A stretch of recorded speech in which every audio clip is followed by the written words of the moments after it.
kemampuan minimal yang mencakup pengetahuan, keterampilan, dan sikap yang harus dicapai, diketahui, dan mahir dilakukan oleh peserta didik pada setiap tingkatan dari suatu materi yang diajarkan. Lanjut ke kompetensi dasar. Kompetensi dasar adalah pengetahuan, keterampilan, dan sikap minimal yang harus dikuasai peserta didik untuk menunjukkan bahwa mereka telah menguasai standar kompetensi yang ditetapkan. Untuk memperoleh perincian tersebut, diperlukan analisis standar kompetensi. Caranya dengan mengajukan pertanyaan kemampuan dan kemampuan dasar apa saja yang harus dikuasai siswa-siswi dalam rangka mencapai standar kompetensi. Jawaban di atas pertanyaan tersebut adalah daftar lengkap pengetahuan, keterampilan, atau sikap yang harus dikuasai peserta didik dalam rangka mencapai standar kompetensi. Standar kompetensi untuk setiap standar kompetensi dapat berkisar antara 5 sampai 6 butir.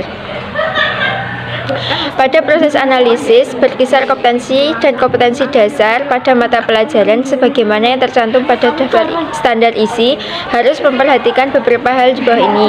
Yang pertama, urutan berdasarkan hierarki konsep disiplin ilmu atau tingkat kesulitan materi. Yang kedua, keterkaitan antar standar kompetensi dan kompetensi dasar dalam mata pelajaran. Yang ketiga, keterkaitan standar kompetensi dan kompetensi dasar antar mata pelajaran. Demikian juga halnya kajian kompetensi dasar sama dengan kajian standar kompetensi. Jadi dapat disimpulkan bahwa kompetensi dasar adalah standar kompetensi dalam mata pembelajaran fikih yang di dalamnya berisi suatu kemampuan yang dimiliki oleh peserta didik dengan adanya berbagai persyaratan berupa keterampilan, sikap yang dapat dicapai dalam pembelajaran fikih, dan pengetahuan. Dengan adanya standar kompetensi, guru dapat mempunyai ukuran kemampuan yang harus dicapai anak dari segi psikomotorik, afektif, dan kognitif, dan diketahui peserta didik akan berkompeten pada tiap-tiap tingkatan materi yang diajarkan oleh guru. Berikut ini saya akan menjelaskan perbedaan antara standar kompetensi dan kompetensi dasar. Contoh yang pertama, materi fikih kelas 1 semester 1. Standar kompetensinya mengenal tata cara bersuci atau toharoh, sedangkan KD-nya menyebutkan pengertian bersuci dan mencontoh tata cara bersuci. Yang kedua, mata pelajaran fikih kelas 1 semester 2. SK-nya membiasakan bersuci atau toharoh, sedangkan KD-nya menyebutkan tata cara berwudu dan mempraktekkan tata cara berwudu. Contoh yang ketiga, mata pelajaran fikih kelas 2 semester 1. Standar kompetensinya mengenal tata cara wudu, sedangkan kompetensi dasarnya membiasakan wudu dengan tertib dan membaca doa setelah berwudu. Contoh yang keempat, materi pembelajaran fikih kelas 2 semester 2. Standar kompetensinya membiasakan sholat tertib, dan sedangkan KD-nya mencontoh gerakan sholat dan mempraktekkan sholat secara tertib. Contoh yang kelima, materi pelajaran fikih kelas 3 semester 1. Standar kompetensinya melaksanakan sholat dengan tertib, sedangkan kompetensi dasarnya menghafal bacaan sholat dan menampilkan keserasian gerakan dan bacaan sholat. Contoh yang keenam, materi pembelajaran fikih kelas 3 pada semester 2. Standar kompetensinya melakukan sholat fardu, sedangkan kompetensi dasarnya menyebutkan sholat fardu dan mempraktekkan sholat fardu.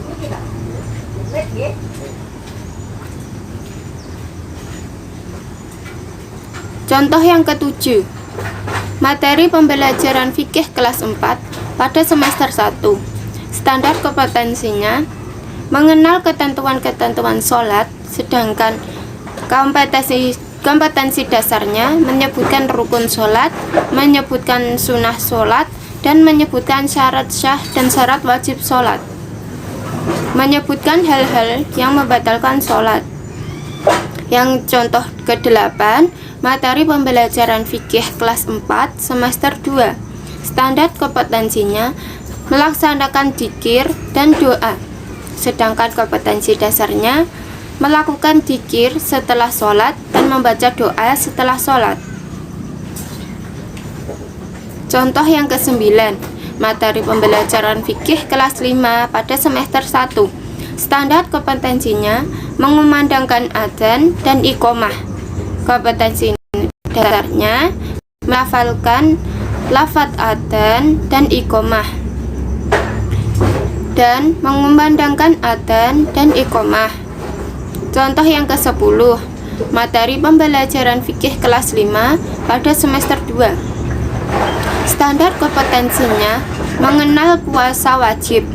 Sedangkan kompetensi dasarnya menyebutkan ketentuan-ketentuan puasa Ramadan dan menyebutkan hikmah puasa. Contoh yang ke-11, materi pembelajaran fikih kelas 6 pada semester 1. Standar kompetensinya mengenal ibadah pada bulan Ramadan, sedangkan kompetensi dasarnya melaksanakan tarawih di bulan Ramadan dan melaksanakan tadarus Al-Quran. Contoh yang ke-12, materi pembelajaran fikih kelas 6 pada semester 2. Standar kompetensinya mengetahui kewajiban zakat, sedangkan kompetensi dasarnya menyebutkan macam-macam zakat dan menyebutkan ketentuan zakat fitrah. Standar kompetensi dan kompetensi dasar ini menjadi arah dan landasan untuk mengembangkan materi pokok pembelajaran fikih DMI sebagai suatu kegiatan pembelajaran dan indikator pencapaian kompetensi untuk penilaian. Dalam merancang kegiatan pembelajaran dan penilaian perlu adanya memperhatikan standar kompetensi dan standar penilaian yang ingin dicapai. Poin C.